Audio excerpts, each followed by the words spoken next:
What we're going to talk about now is simply some keys to self-motivation. And all of us have motivation of some sort.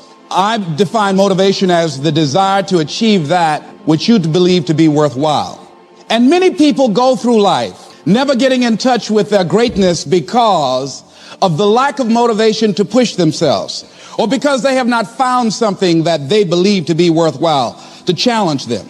I heard a poem once that said, many a flower has bloomed unceasingly and wasted sweetness upon the cold desert air. It's translated, that means simply that many a talented persons have gone unnoticed, and the world never had a chance to be exposed to their talent because that person did not take the time to begin to express or to demonstrate or to motivate themselves in the direction to bring that which they came into the universe to bring. How can you measure your motivation? How can you evaluate where you are on a scale of 1 to 10? Let's do this for ourselves mentally. How do you rate yourself from 1 to 10? Your mental attitude about yourself, how you feel about you, how you feel about life. How do you rate yourself on a scale of 1 to 10 in terms of your physical appearance, in terms of your health? Do you take care of yourself? Are you allowing yourself to get overweight and out of shape? Are you conscious of your health? Are you watching the food that you take into your body? Do you make a deliberate effort to exercise? You know, it was George Burns. He said, we cannot help getting older, but we don't have to get old. And many of us get old before our time because we don't take time to take care of ourselves. Your environment is a very good indicator. On a scale of 1 to 10, is it what you want it to be? Do you find it desirable? Are you satisfied? The job or career that you're involved in. Someone said that 85% of the American public are unhappy with their jobs. Are you spending 8 hours a day just doing time? Doing something that you don't find challenging, that does not make you stretch mentally, that does not stimulate you, that does not inspire you. Something that you don't find a sense of fulfillment in it. If you're doing that day in and day out, it has to affect how you feel about yourself, your level of motivation. Your relationships. What kind of impact is it having on your life? Is it nourishing or is it a toxic relationship? Does it drain you or does it build you up? Ask yourself that. How motivated are you to do something about it? Your contribution, your actions. What are you giving? Many people will leave the universe without a trace. No one will know they were here. And in fact, under their name, we could put under there, not used up. Will anybody know that you came this way? What contribution are you giving? What will you leave? What will be different because you came this way? Someone once said that life is our gift to us that God has given us, and how we live our lives is our gift to God. What kind of gift are you formulating? Is this a gift that you like to take back and do something else before you turn it in? Think about that. What can we do? What are some of the keys that we can begin to use to motivate ourselves when our batteries run low? Because I don't care who you are, I don't care what you do, at some time you are going to get tired. At some time you're going to get in a rut. Seem like nothing you do works out right. And sometimes it just seems like you just don't have the wherewithal or the will to do anything. That sometimes you act like you're punch drunk. You're just wading through life, just doing time day in and day out, looking at non-discriminatory television, anything that's on, just looking. And depressed, feeling powerless, feeling useless, and bored. What do you do? How do you get yourself out of a rut? How do you, when you know you can do more than what you've been doing and you're not doing it and you're discontent with where you are, you get angry at yourself. How do you get out of that rut? How do you motivate yourself? One of the things that we must do is that we must be involved in working on achieving self-mastery. You must work on yourself continuously. Never be satisfied with yourself. Always know that as you invest the effort and time on you, that's the greatest ability that human beings have above animals. See, a dog can't be anything but a dog. Tree can't be anything but a tree. Human being, you've got unlimited potential. You can put effort on you, and by concentrating on you and developing you, you can transform your life wherever you are right now. So you want to work on yourself. You want to read books that inspire you and motivate you. You want to listen to tapes over and over and over again. And I suggest that you listen to tapes when you first get up in the morning. You want to control the spirit of your day. When you first wake up in the morning, your mind is operating at 10.5 wave cycles per second. That's when the subconscious mind is most impressionable. Whatever you hear in the first 20 minutes when you wake up, that will affect the spirit of your day. When you listen to tapes, listen with relaxed belief, believing that this can happen for you. And by listening to them, listen to them over and over and over again, and you will get a breakthrough. You can listen to the same tape for months, and all of a sudden you hear something you never heard before. It have a special meaning for you. Or read the same book over again, and you find some special insight. You said, I can't believe I didn't see that the first time.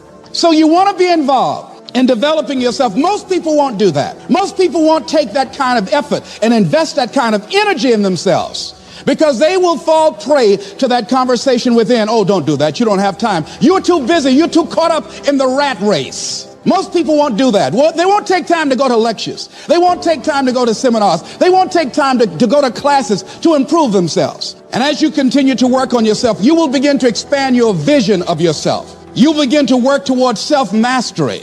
And you will begin to see it reflect itself in all the dimensions of your life, your mental life, your physical life, your social life, in your relationships, your monetary life.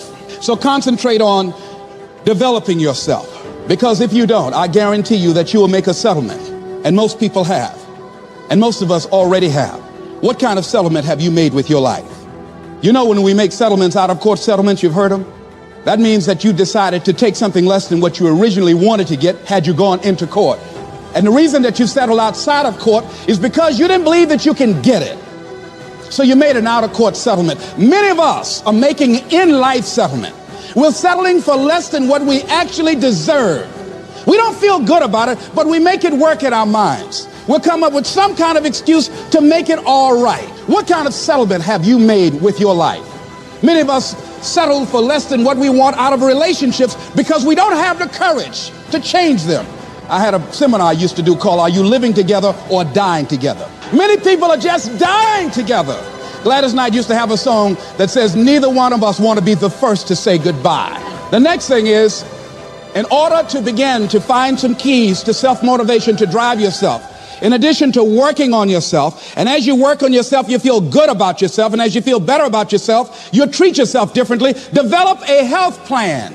See, you can't feel well and do well if you don't have good health. You can't perform if you don't have your health. Your health is valuable. Develop a health plan. A plan that you will follow, because this is the only vehicle that you have to carry you through this experience called life. And you want to take good care of it because you love you enough. You care enough about you. And that's not easy. It is not easy having a health plan and sticking to it. But you're worth it doing it again and again and again. I have lost 22 pounds several times. I always do it. Next thing is, as you take care of yourself, the next key is keys to motivation, to self-motivation. You want to live life with energy and passion.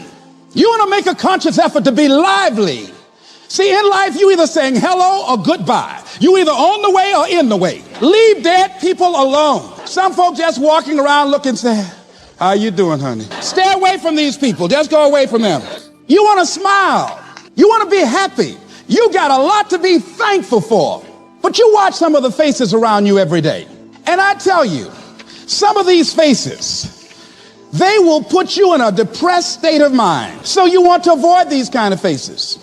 When you see them coming, turn your head. Next thing is that you want to monitor your inner conversations. The things that you say to yourself. You want to watch them. And in watching them, you want to take charge. A friend of mine told me this evening, and she did it excellently. She said, I didn't want to come tonight. I was feeling so depressed. And I said, I'm going anyhow. See, that was the conversation. Oh, you really don't feel like it. You really don't need to do it. You don't really need to read anything. Forget all that. That's that inner conversation. Oh, you don't need to worry about trying to go into your own business. Forget that. You can't do that. What if you lose everything you've got? That inner conversation that stops you from doing the things you want to do less, don't do that.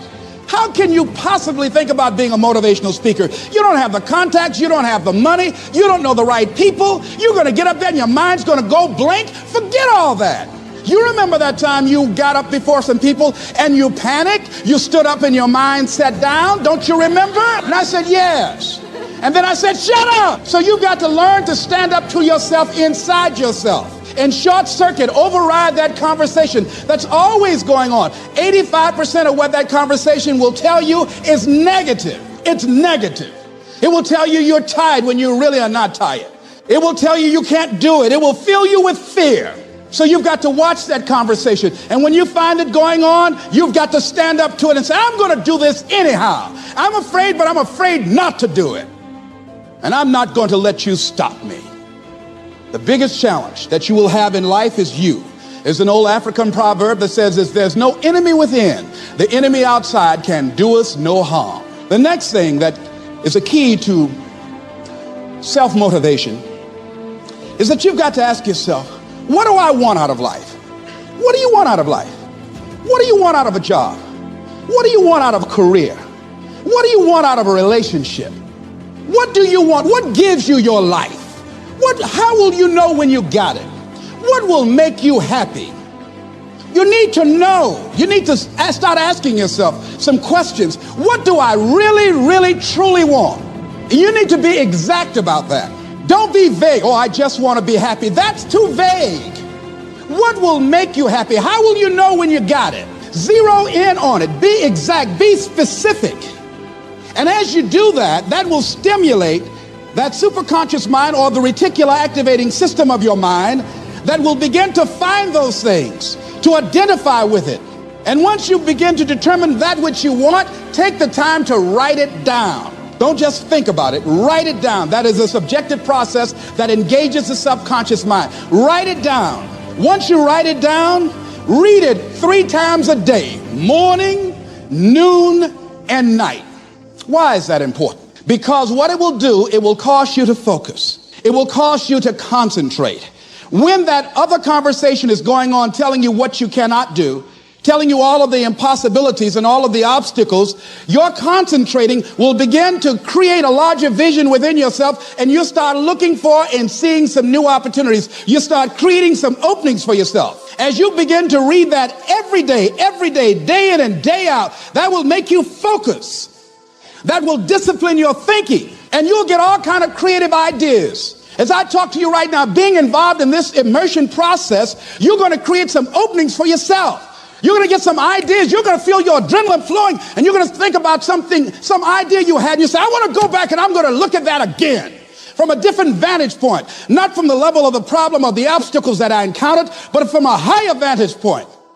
Because what you will begin to see and to know as I talk to the higher consciousness within you, that you are powerful, that you are a miracle worker. And that inner conversation has conditioned you to believe that you are not. And as you begin to discover the truth of who you are, whatever challenge that you're facing in life, and if you're living, you're facing some challenge, you'll begin to know that you're powerful and that you're a miracle maker. So as you begin to write down exactly what it is that you want, read it every day. The next thing is, see yourself there. How will you feel once you get there? What will the experience be like for you? What will be different? What kind of person do you have to become in order to get there? Visualize yourself there. You want to see yourself beyond your circumstances. You got a challenge, see yourself beyond your challenge. See yourself with the challenge already resolved and knowing that all is well. Seeing yourself in control and in charge of your destiny, being healthy and happy. The next thing is, it is important in the area of motivating yourself. It's important to know why you're doing it, because that mind will say, why bother? Why go through all this? This is too hard. No, throw in the towel. It's not worth it. Has it ever said that to you before? Here's how you can handle that. Here's how you override that. Write down 5 reasons why you deserve it. Why do you deserve what you want? Why you? Why do you deserve it? What meaning and value will it bring to your life? What's so different about you that you deserve your goal or this goal? And when you write down those 5 reasons, when you have some down moments, and you're going to have them, when that conversation starts talking to you, and it's going to talk to you, what you will do is you can pull that out and read it, and it will build you up. It will be your rod and your staff to comfort you through some challenging moments, because you're going to have some. Life will knock you between the eyes. It will catch you on the blind side, come out of nowhere, stuff you can't anticipate that will knock the wind out of you. You want to give up. That's why it's important for you to work on yourself, listening to tapes, building yourself up, talking to yourself with power, feeling, and conviction, building yourself up day in and day out, because it's coming. The next thing is that whatever you do, You want to develop technical mastery. You want to be the best at what you do. You want to master it. See, part of self-motivation is you've got to find something that gives you a strong sense of competence. Well, you become known for that. You develop a reputation of being good at doing that. You set some high personal standards for yourself. You're not competing with anybody else. You're just unfolding yourself to be the best person that you could be. That you want to give the best quality service that you can give, because that is a statement about who you are. The other thing that's the key to self-motivation is recognize the fact that you're going to get into some slumps. Recognize the fact that you're going to encounter a great deal of failure in life. It goes with the territory. But in the face of that, you want to be relentless. When you want something, you don't expect everybody to say, oh, come on in. You want this? Oh, great. We want to give this to you. You're such a nice person. You're doing it for your family, aren't you? Great. No, life isn't like that. No, many doors will be closed in your face. Many loans that you will want. And they'll say, no, you don't have enough collateral. You don't have enough credit. And most people will give up. But you've got to decide that I'm going to be fearless. I refuse to be denied. And I'm going to go all out. I'm going to be relentless. I don't care how many no's I encounter. I like something Isaiah Thomas said when he was getting ready for a basketball game. He said, I'm going to either shoot us in or shoot us out, but I'm not going to not do anything. You can't make a basket unless you shoot the ball. You can't hit a home run unless you take a swing at it. Most people won't even take a swing. Well, I probably won't make it anyhow. That's the conversation within. They probably won't give it to me anyhow. If you want something, you've got to be relentless. You've got to decide, I deserve this, and I'm going to have it. And you go all out to get it. That drives you. Many people die at age 25 and don't get buried until they're 65. I was talking to a friend of mine named Rosie, and I said, Rosie, how you doing? And she said, let me tell you something. Life is a mess. I said, girl, what are you talking about? She said, my life is a mess. She said, you know what? She said, I just was sitting up here thinking, I haven't lived. I haven't lived. She said, I've been working hard all my life, paying bills and taking care of my children. And my children are gone. And I've just been thinking, I haven't done anything. I said, why? What are some of the things you'd like to do? She said, travel. I would love to travel. I'd like to see the pyramids. I've never been to Paris. I want to go to Paris. I've never been there. There are things that I want to see, things I want to do. She said, I want to make a difference in young girls' lives, teenage mothers. I was a teenage mother. I want to be able to make a difference in their lives and see the impact that I had on their lives. And she mentioned a variety of things. And I remember a story about a lady who went to the doctor and she was diagnosed with terminal cancer. And she came home and she was sitting at a table and she was drinking some coffee, and all of a sudden she just looked up and she said, I refuse to die an unlived life. I refuse to die an unlived life. And she decided that she was going to live. And up to that point, her life was for her family, for her children, for her husband, but she had left herself out of the equation. Have you ever done that? I remember at a period of my life, I was going to work and I was working on a job that I hated. And at the same time, I was praying that I wouldn't get fired. I was praying that I wasn't laid off. I was miserable. Nobody was holding a gun to my head, but I showed up every day and I used a flimsy excuse. Well, I got to pay the bills. I've got a car payment I have to pay. I have a family, I have children, I have a car note, and I have a mortgage note I have to pay. I've got to survive. I was showing up for a paycheck. Ladies and gentlemen, that's not living. And a friend of mine said, you know when people change? And I said, no. He said, when they get to the point when they say, I've had it. I've had it. I think the only reason right now, the only reason that you're watching this webinar, that there's somewhere in your heart of hearts that you've said, as you looked at your life, you said, I've had it. And not only have you said, I've had it, but you said also in your heart of hearts, I can do better than this. And let me share something with you. You can. Because if anybody told me, and I'm going to share some things with you that I've done, not for the purpose to impress you, but to impress upon you what the possibilities are when you work on your mind and have mindset development. Because I found that how people live their lives is a result of their state of mind. It has been said, you don't get in life what you want, you get in life what you are. So part of the process, number one, is Expose yourself to positive messages.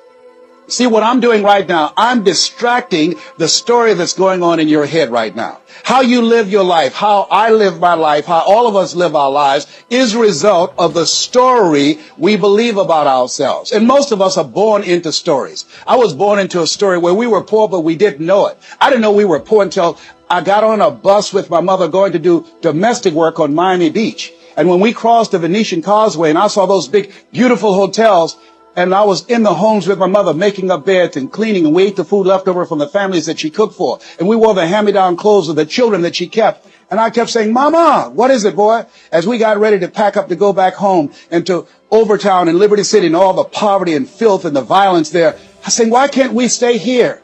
Why can't we stay here? She said, Leslie, we can't. Why? Because we can. Why, Mama? Why can't we? She said, it's just the way it is. Now shut up. I was curious. I wanted to live like Mr. Swiderski lived. I wanted the big car that he had. I wanted that big home that he had. We lived in a 2-bedroom apartment.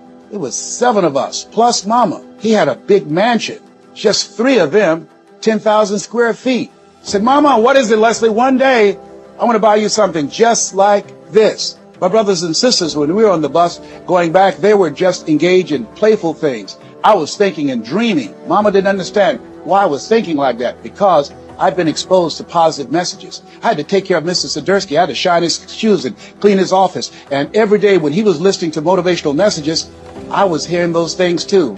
Earl Nightingale, we become what we think about. All of us are self-made, but only the successful will admit it. In order to be successful, you must be willing to do the things today others won't do in order to have the things tomorrow others won't have. Your mind is a machine. You must program yourself for success. Wow. When I heard those words, I said, wait a minute.